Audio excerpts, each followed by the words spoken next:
The government of your democratic republic ought to act in broad terms on behalf of its own citizens. In reverse order, I mean, I would argue that the premise of MAGA is America First, but I wouldn't say that America First is a movement. I would say it's the only legitimate reason to run a government. And it's very simple. The government of your democratic republic ought to act in broad terms on behalf of its own citizens.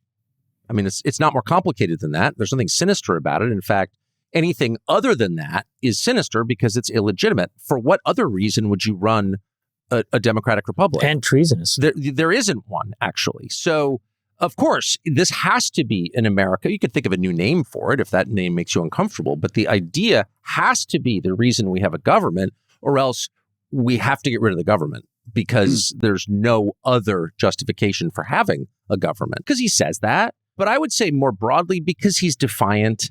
There's a kind of up yours, buddy. I can't say that. Okay, watch this. I will. He's hilarious. But but in his defiance, people see something really appealing. Why wouldn't they?